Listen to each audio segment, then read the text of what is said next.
Okay, magandang gabi po sa ating lahat, no. Pag-usapan natin itong ambush interview ni Presidente Bongbong Marcos na ano na ba ang kanyang update patungkol dito sa paghahanap niya ng alternatibo sa langis, no?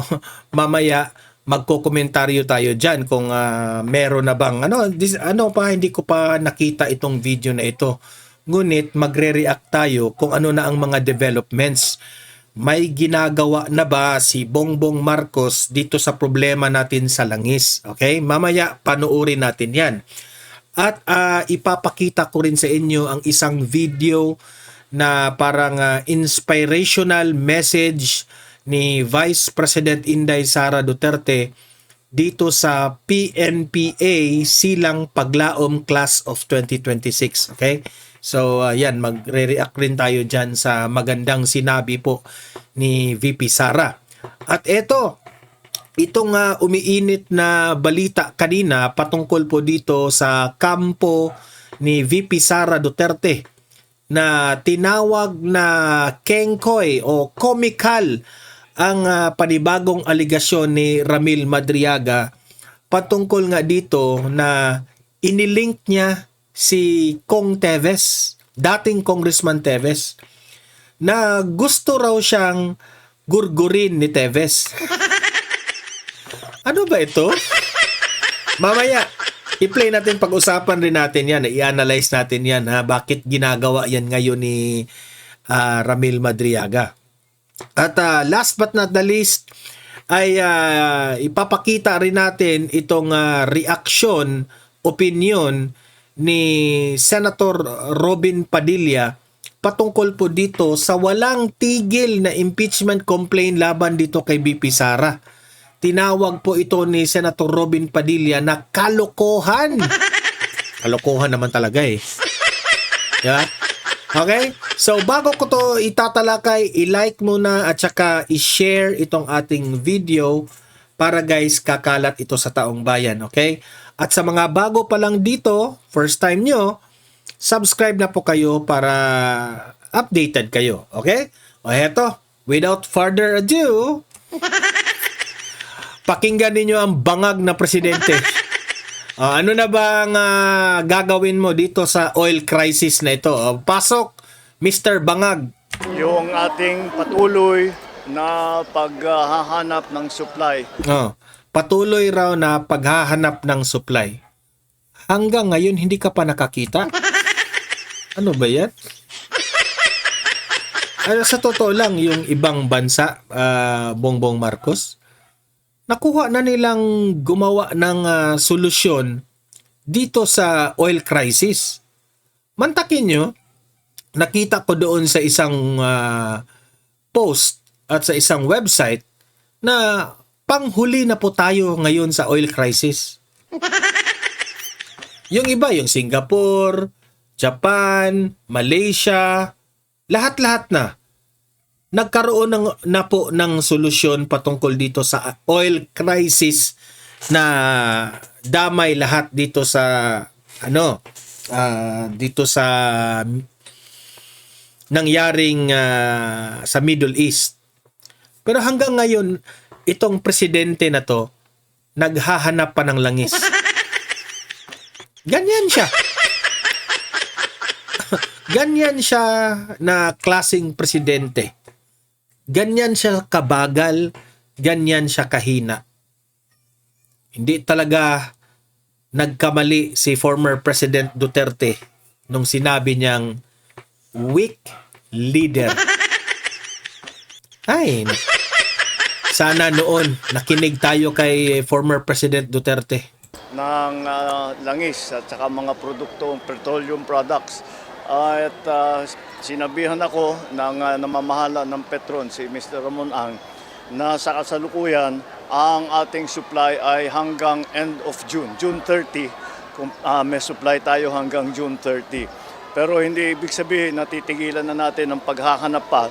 Lahat ng... Reporter talaga siya, no? I-announce niya na yung langis raw natin hanggang June 30. Hindi naman kami interesado diyan. Ang interesado namin, paano nyo pabababain ang presyo ng langis? O ano yung alternative solution mo? Saan ka kukuha? Sa bagay, naghahanap pa siya. Siguro hanggang matapos na itong crisis na ito, naghahanap pa rin siya. Hanggang sasabihin niya, okay na tayo. Kasi tapos na yung crisis sa Middle East. Meaning to say, sa madaling salita, walang solusyon. Ay, nako. Lahat ng mapuntahan natin at makausap natin ay sinasabi Diyan siya magaling. Yung magmukha siyang kaawa-awa. Diyan siya magaling. Diyan naman tayo actually naakit sa kanya yung at that time kasi nung 2022 binira siya ng binira, ginisa siya ng ginisa ng mga dilawan, di ba? Naawa tayo sa kanya. Di syempre itong mga Pilipino maawain rin tayo. Binoto natin. Tapos kinampihan pa ni BP Sara. Paldong-paldo siya. Ay nako. Ewan ko na lang. natin naghahanap tayo kahit saan. Maghahanap siya kahit saan raw. Doon ka sa mga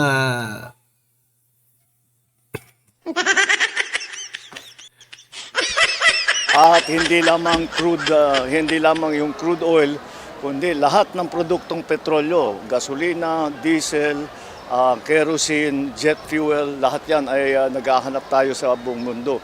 Mabuti naman at maganda ang relasyon natin sa ating mga naging kaibigan na iba't ibang bansa na kagaya ng China.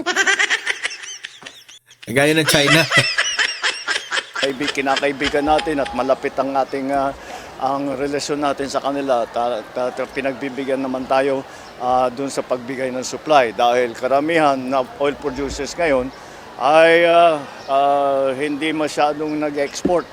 Pero pinagbibigyan nga tayo, they give us special consideration and concessions.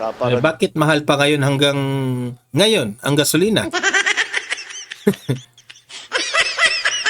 Wag na kayong masyadong umasa dito sa mga pinagsasabi nitong taong ito. Kasi ang dami ng mga sinasabi nito na hindi talaga nangyari. Ha?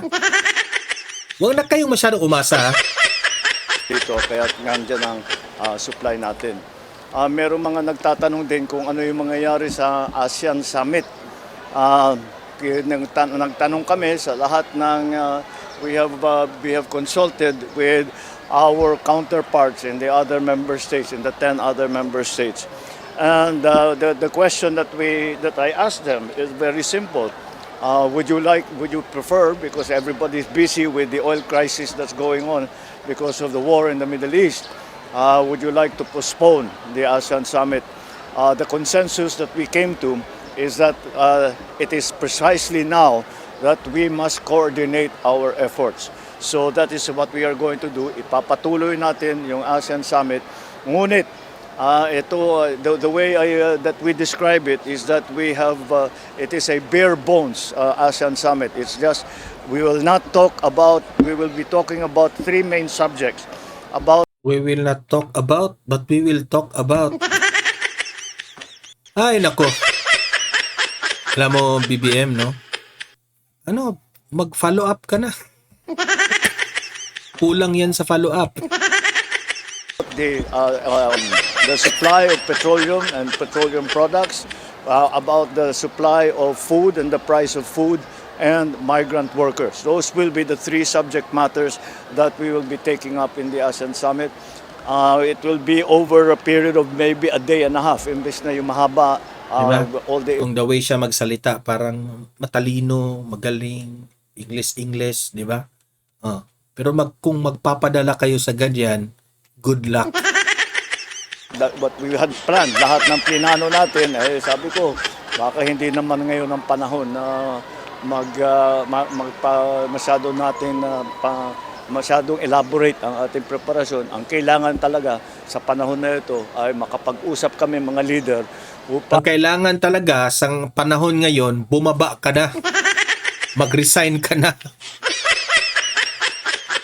Yun ang pinaka-practical ngayon na gagawin mo. malaman natin kung what do we do in the future, what do we do for the rest of the year, what do we do, how can we help each other, and what is the ASEAN position regarding all of these shocks that are coming our way. So that is yun ang nagiging usapan sa ASEAN.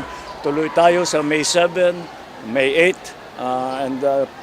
but as I said, it will be a very bare-bones summit which will focus very closely on those three subject matters: oil, food, and migrant workers. Sir, sa halip na dalawang leader summit, isa na lang po ba ang magiging leader summit for this year? Wala tayong hindi natin na pinag-uusapan muna yung sa November. So sa ngayon, tentatively tuloy pa yung sa November dahil importante din yun because the other world leaders will be coming here.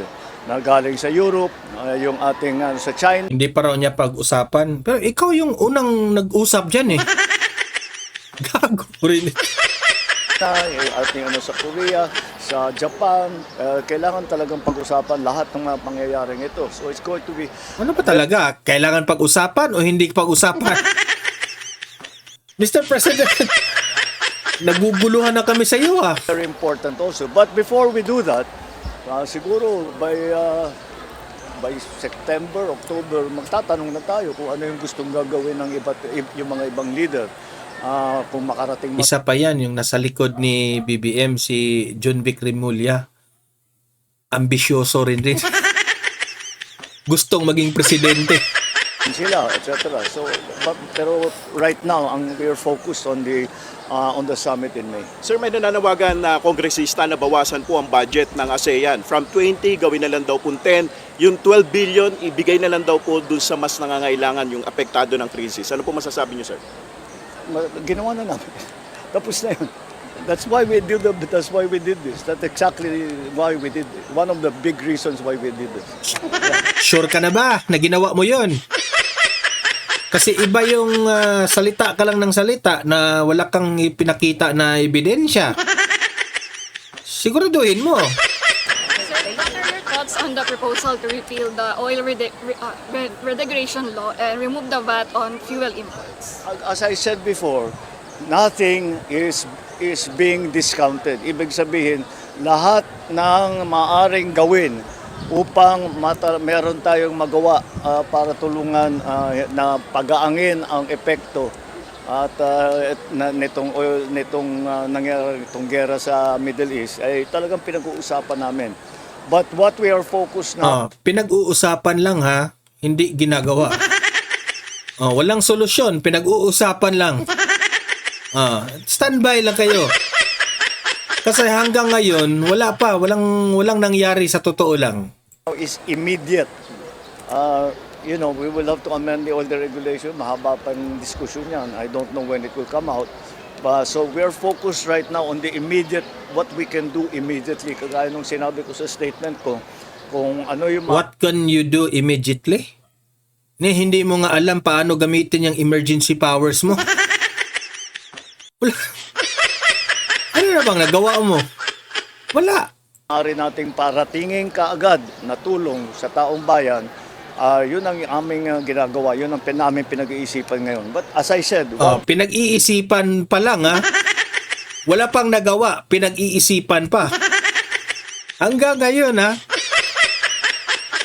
Mag-iisang buwan na yung pagputok ng Middle East ha, pero hanggang ngayon pinag-iisipan pa.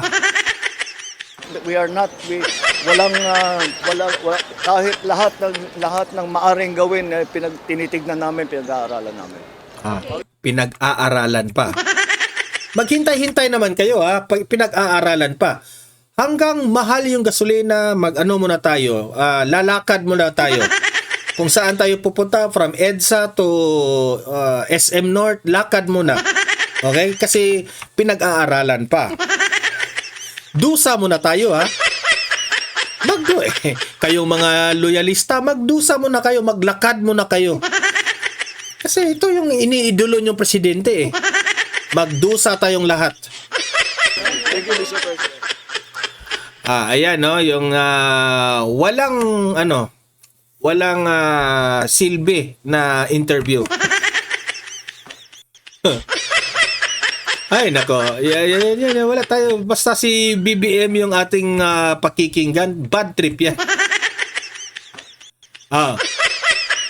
At dahil dyan, at dahil na bad trip kayo, ngayon naman, gusto natin na magandang balita. Ito naman, panoorin natin si Vice President Inday Sara Duterte. Ayan. Na nagbigay po ng inspirasyon sa ating mga PNPA silang paglaom class of 2026. So ito, panoorin po natin ito.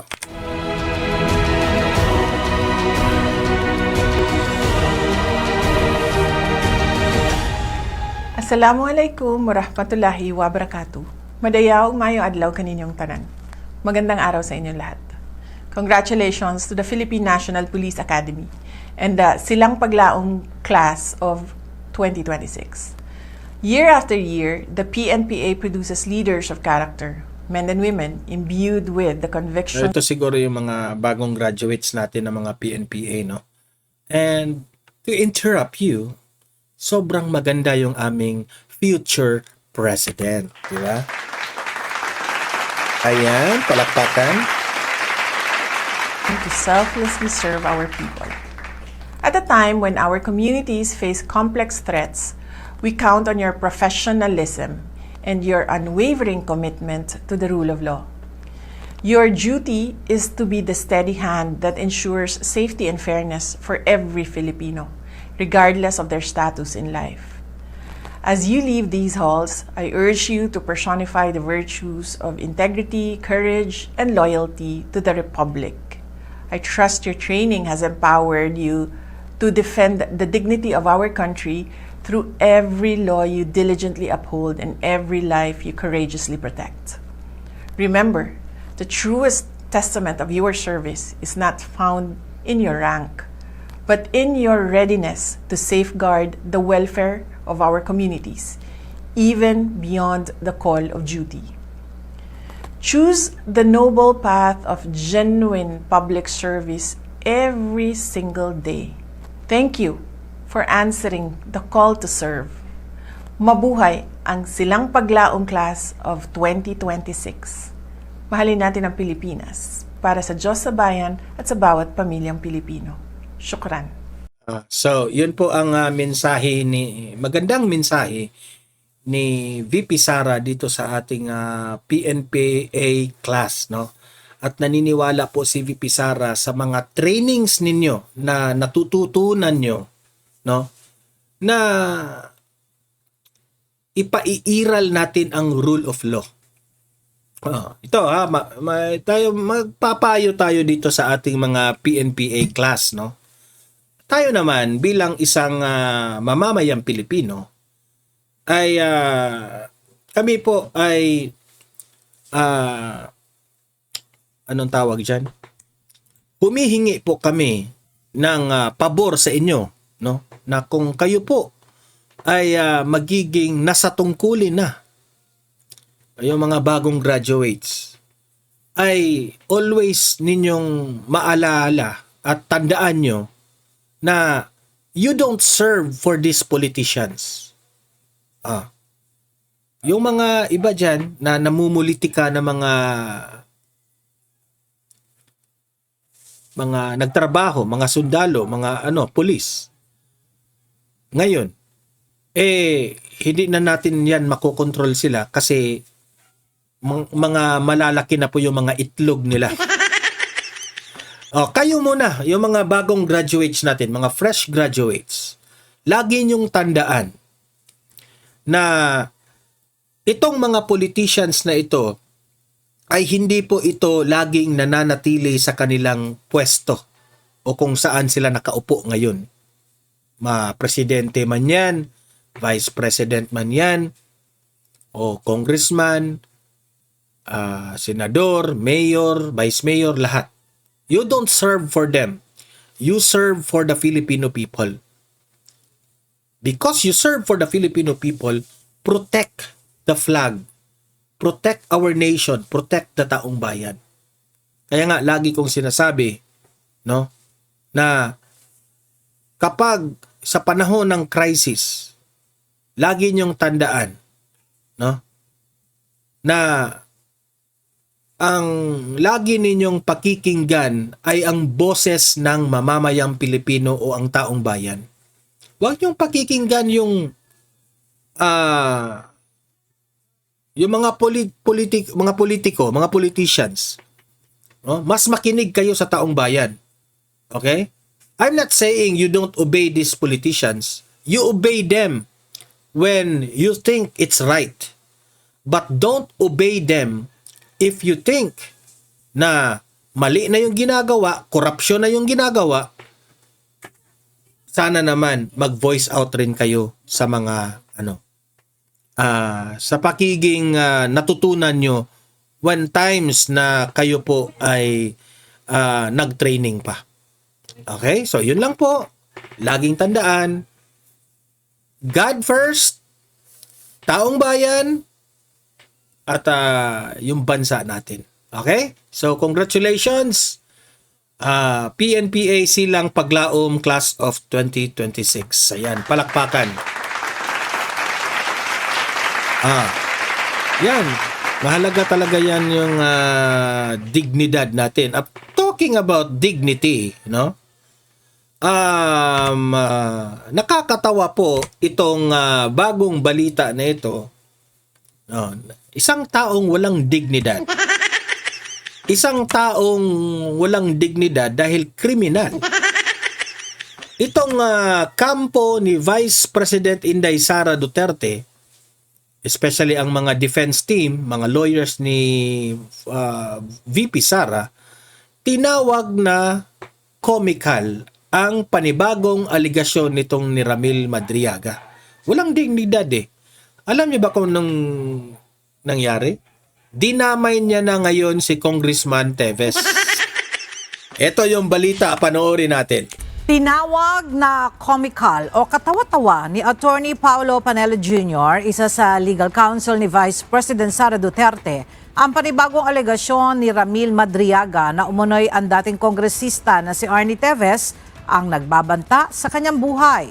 Sinabi ni Attorney Panelo na una nang napabulaanan ang naging pahayag ni Madriaga na dinalaw siya ni VP Sara sa kulungan matapos na linawin ni DILG Secretary John Vic Remulla na si Teves at hindi si Madriaga ang kanyang pinuntahan. Giit ng abogado, dahil napatunayang hindi siya nagsasabi ng totoo, agad naman nag-iba ang kanyang naratibo para idawit pa rin ang pangalawang pangulo sa umunoy pagbabanta sa kanyang buhay. Dahil dito, binatikos ni Panelo ang House Committee on Justice sa pagtanggap sa anyay polluted source para lamang maisagawa ang umano'y kanilang politically motivated agenda. Si Ramil Madriaga ang tumatayong key witness ng mga nagsampa ng impeachment complaints upang patunayan ang kanilang mga reklamo laban sa Vice-Presidente. Okay, so talking about Madriaga, nag-ugat kasi ito noong nagsalita po itong si Shell Jokno, Representative Shell Jokno, patungkol kay Madriaga. Nabanggit kasi doon ni Shell Jokno, alam niyo naman si Shell Jokno, anti-Duterte talaga yung mga representative na yan. Noon pa yan galit na galit yan sa mga Duterte kasi laging nainidoro during elections. Kasama pa niya si pari na si Flaviano, di ba? Ito si Shell Jokno, ito yung pautot ni Shell Jokno na dapat raw bigyan ng proteksyon itong si Ramil Madriaga ngayon at dalhin na raw ito sa kamara, parang ganun. Kasi po, ito raw si Ramil Madriaga, nanganganib raw ang kanyang buhay doon kung saan siya nakakulong. Okay? Dahil, di umano, sabi niya, ni Ramil Madriaga. Siya mismo ang nagsabi niyan, kung saan siguro napulot ni Chel Jokno yung balita na yan. I think siguro part sa script nila ito ni Trillanes. Di natin alam ha. Ano lang, haka-haka lang natin ito kung totoo ba yan o hindi, kasi di naman natin galing yan sa atin yung istorya na yan na nagdududa sila na itong si Trillanes ang gumagawa dito sa ano na ito, script na ito. Sabi nabanggit kasi ni Chel Jokno doon na itong si Ramil Madriaga, gusto raw siyang gurgurin ni Teves, ni Congressman Teves. Nakakatawa yung script na yan. Anong kinalaman ni Teves, di ba? Magtatanong kayo ngayon, oo nga, Don Mar, anong kinalaman bakit dinamay ngayon ni Ramil Madriaga itong si Teves? Anong partisipasyon ni Teves dito? Ako this is my own opinion. Kung maalala po ninyo, nabanggit po ni VP Sara na si Teves ang kanyang dinalaw doon sa preso. Hindi po si Ramil Madriaga. Kasi marami ang inakusahan si VP Sara na pumunta raw si VP Sara doon sa preso para dalawin ngayon si Ramil Madriaga. Yan ang script nila. Una. Yun ang una. Dininay yun ni VP Sara. Sabi ni VP Sara, hindi naman si Ramil Madriaga ang dinalaw ko doon. Ang dinalaw ko doon si Teves. Hindi na dinidetalye ni VP Sara kung ano yung pinag-usapan nila ni Teves. Pero ako, sa tingin ko naman, at sa analysis ko, I think dinalaw ni VP Sara itong si Congressman Teves, kasi duda ako, unang-una, kaibigan nito ng mga Duterte itong si Teves. Malaki po siguro ang naitulong rin ni Teves nung panahon ng kampanya ni tatay ni VP Sara, si former President Rodrigo Roa Duterte, no? Kay Teves sa kanilang distrito. May naitulong rin. Siyempre kaibigan rin. Kaya dinalaw. At the same time, pangalawa, ito, opinion ko lang ito naniniwala kasi itong si VP Sara. I think duda ko na naniniwala itong si VP Sara na itong si Teves ay inosente po sa paggurgur nitong si the late Governor Digamo. I think I think lang na yun ang paniniwala niya, kasi lagi niya binabanggit ni VP Sara yun yung kagaya ni Teves, tinaniman raw si Teves ng mga baril, no, sa kanyang bahay ni Teves, at nakita nga yun sa CCTV ni Teves, di ba, at that time, na talagang tinaniman, no, merong tanim jaril doon sa bahay ni Teves, at posibleng mangyari yon sa bahay ni VP Sara noong time na nagwala si VP Sara noong sa kanyang secretary, kung maalala ninyo sa DepEd, nung yung halos hinimatay yung kanyang mga tauhan. Nakalimutan ko yun. Basta nagkagulo yun, di ba? Trending na trending yung mga balita noon. So, yun ang nangyari.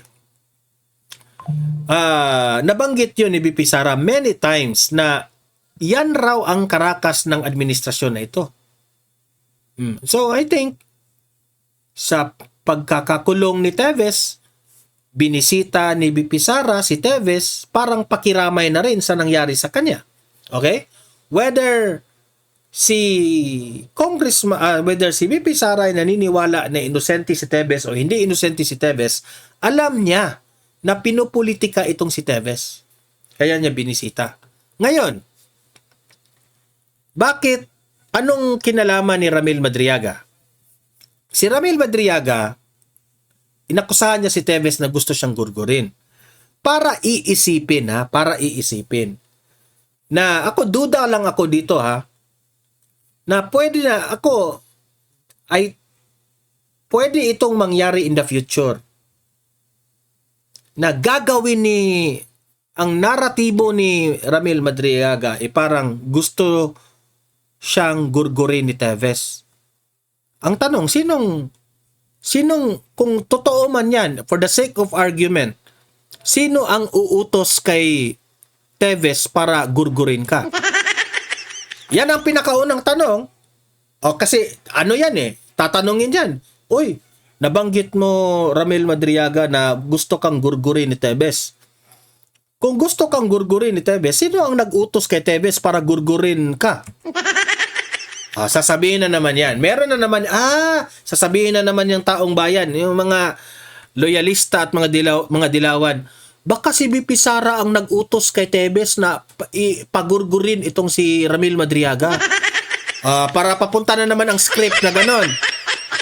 Ano lang inunahan ko lang mag-analyze Hindi na tayo nag-akusa na ganon talaga. Pero parang ganon yung naiisip ko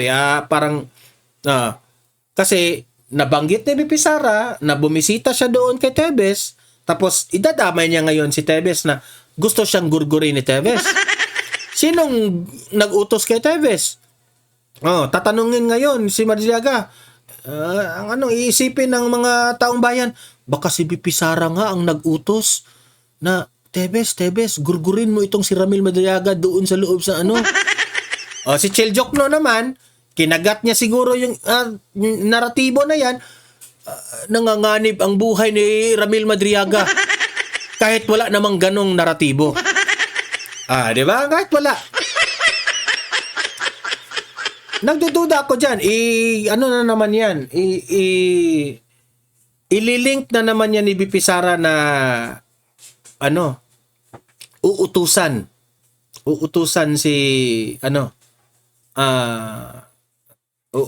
si Teves na si Teves tahimik na nga, ayaw na ngang magsalita, wala na nga yung pakialam sa politika si Teves, di ba?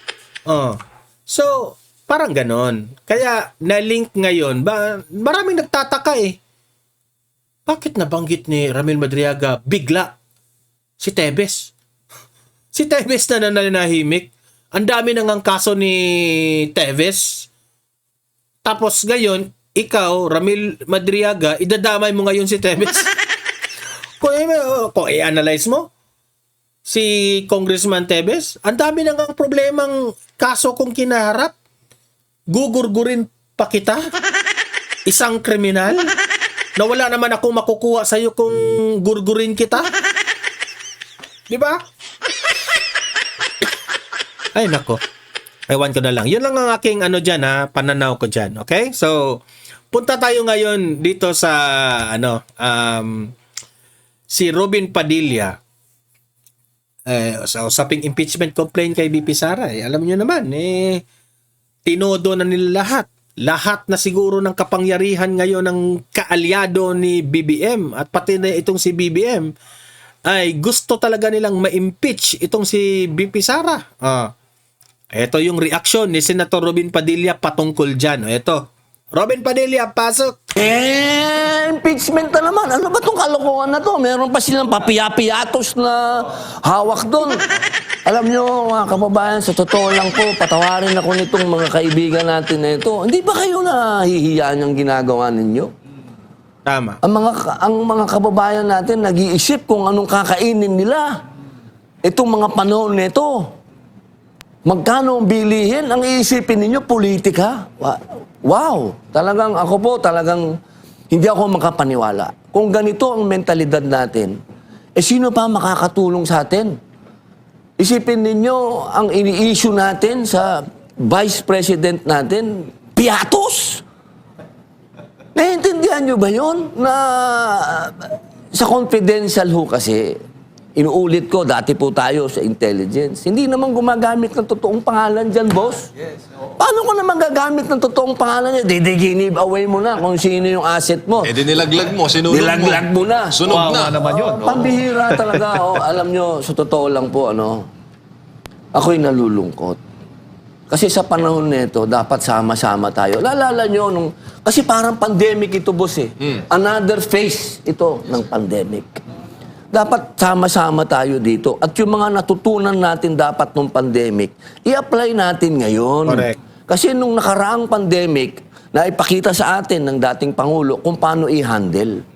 So meron na tayong leksyon eh. Mas worst pa nga yung pandemic. Mas worse pa yun, ha? Dahil Di mo alam pwede eh. Ito po, pwede mo Oo, ito dapat napaghandaan eh. Opo. Di ba? Meron na ng mga warning, Kaya sana wag na lang maging pabida-bida, yung maraming umaagaw ng eksena. Hindi ito yung oras na yun, boss.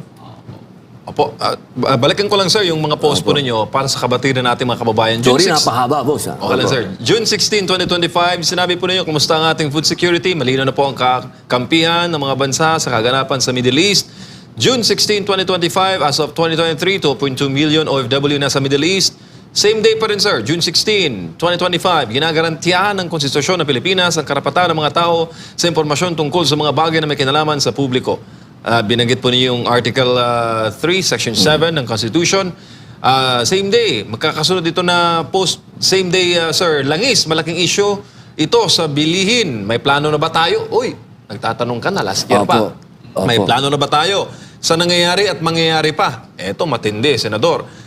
Evacuation plan para sa mga Pinoy sa Middle East, oras na para pag-usapan. At itong pinakatumbok, another post on June 26, 10 days after, ang krisis sa langis sa pamamagitan ng biglaan na pagtaas sa presyo o pagbaba ng supply ay maaaring malubhang makaapekto sa ating ekonomiya na posibleng humantong sa recession, inflation, at kawalang tatag. Ngayong araw na ito ay na-announce po ng Pangulo ang pag-ugnay ng Pilipinas sa bansang China, kaugnay po sa usapin ng enerhiya. Sir, ano po ang masasabi ninyo na for the past years ay kalaban ang turing sa China? Alam niyo po, ito po yung pinaka-awakening nating mga Pilipino. Dito po ngayon lalabas na yung old belief natin na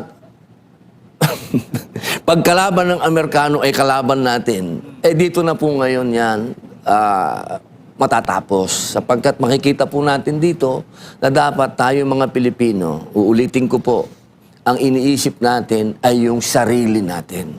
At natutuwa po ako, makikita natin na bagamat 4 na taon na walang naging continuity mula doon sa mga programa ng ating dating Pangulong Rodrigo Roa Duterte, mukhang ngayon ay magkakaroon na po ng continuity.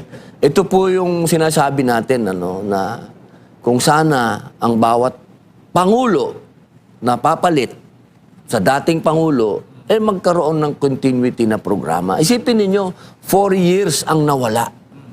Ngayon natin marirealize. Alhamdulillah, ngayon, sana magkatuluyan na at wala nang humarang. At hindi ko naman po sinasabi na maging anti-American tayo. Never. Ako po, kahit ako ay tinitingnan yung ganito, I love liberty, I love freedom, I love America. Pero, of course, laging nasa puso natin ang unahin ng Pilipinas. Pro-Philippines, sir. Dapat lagi tayong taong bayan natin ang uunahin natin. Interest natin ang uunahin natin. Dahil nandito tayo sa Pilipinas. O malinaw, nandito tayo. At itong gagawin ng ating Pangulo na Bongbong Marcos, kapag ito ay ginawa niya, magiging legacy niya to. Babaunin niya na ito. Kasi ibig sabihin, magkakaroon na tayo ng sarili nating langis, mga mahal kong kababayan, kapag yan nagkaroon po tayo. At sinundan niya pa ng pakikipag-usap sa Sabah. Naku po, magiging maayos na po tayo in a way na hindi na tayo maapektuhan ng mga ganitong, alam nyo kasi, tayo po ay biktima ng batas eh. Itong nangyayari po sa atin, ito kasi yung deregulation, ng oil deregulation noong 1998. Ito po yung batas na ito na yung mga oligarko ng langis, sila na po ang nagdi-dictate ng presyo ng langis. Isipin ninyo, tumaas ang langis ng ganyang kataas na 100% na yata, from 50 to 110, parang ganyan na yata, 112. Masasyak ka talaga anong nangyari, parang asan ang gobyerno? Wala po tayong magagawa dahil yan ang batas. Kaya ngayon po, meron po tayong mga hakbang dyan sa Senado na yung batas po na yan, kung hindi ma-emendahan, ay ma-repeal yan. Hindi po tayo papayag na ganito ang gagawin sa atin para tayo mga alipin nitong mga oligarko ng langis. At saka, Senator, yung gusto ding suspendihin yung excise tax, kayo pumapabor din ho ba noon? Opo, tayo po co-author din po niyan. Pero ang masasabi ko lang po, makakatulong po ito. Definitely. Makakatulong po yan. Lahat po yan. Pati po yung VAT. Gusto din namin tanggalin yan. Medyo kumokontra pa ang administrasyon. Pero dapat tanggalin din muna yan. Suspindihin muna. Pero lahat po yan may maitutulong. Totoo. Pero maliit. Maliit lang po yan. Ilang percent lang po yan. Opo. Ang gusto natin, yung hindi band-aid solution. Kasi ang tawag ko dyan, band-aid. Sususpindi mo, ibabalik mo. Kailangan natin ng tunay na solusyon. At ang tunay na solusyon, uulitin ko po, makapagnegosyo tayo kasama ang mga bansang inisip natin noon ay baka kalaban natin. Nabura na yan sa panahon ni Digong. Pero bumalik. Pero ngayon, ano ba? Andyan. Sino bang handang tumulong sa atin ngayon? China, Russia. Yan po yung mga bansa na nandyan. Sana makagawa po tayo ngayon ng batas na gustong-gusto natin na ipatawag sana kami ng Pangulo. Kasi yan naman po ang nasa Article 6, Section 12 yata o 14 na anytime pwede niyang i-convene ang Kongreso, no, para siguro kailangan na po namin amendahan talaga ang konstitusyon. Kasi kailangan po natin ibahin na yung mga provision ng economic provision ng ating konstitusyon para malaya na pong makapasok yung mga foreign investor. Kasi po, tatandaan po nyo, nagkaroon ng Supreme Court decision na pinagbawalan po yung oil exploration natin with China. So medyo madami na naman kukontra dyan. Madami na namang lilitaw. Kaya sana po, tunay na to. Ako number 1 ako na humihiling sa taong bayan na nasa inyong mga kamay na po ito. Na sana kayo na po ang humiling sa ating Pangulo na amendahan natin ng economic provision, ng konstitusyon para malaya na po tayong makapag-mosquito, ibig sabihin makapagbutas po sa mga lugar na alam nating may langis at gas. Ayan, no? So, emphasize natin yung punto ni Robin Padilla dito, na ang punto niya, ngayong panahon ng crisis ay hindi ito ngayon ang pagkakataon para mamumulitika tayo. Isa dyan, yung impeachment complaint ni BP Sara. Pangalawa, kailangan na po natin baguhin talaga ang ating governance. Kasi paulit-ulit na Wala. Dapat baguhin kasi meron na pong mga pagkukulang na dapat nating baguhin, especially itong mga abusado na mga politicians na ginagamit nila ang kapangyarihan nila sa pagiging politician sa kanilang pwesto. Kaya dapat ang daming baguhin talaga. Okay, so yun po ang punto ni Senator Robin if gusto natin ng pagbabago. Okay, so mag-comment po kayo. Anong sa tingin ninyo sa mga itinalakay natin na mga topics? Mag-comment, mag-react, ano ang masasabi nyo at babasahin natin na yan lahat sa comment section. Okay? Paki-like, paki-share always sa ating vlog para kakalat ito sa taong bayan. At sa mga bago pa lang dito, subscribe na po kayo kasi libre lang po ang mag-subscribe. Updated pa kayo sa ating mga balita. Okay? See you in my next video. Have a great day. Have a great night. God bless po sa ating lahat. Mabuhay ang Pilipinas. and God save the Philippines.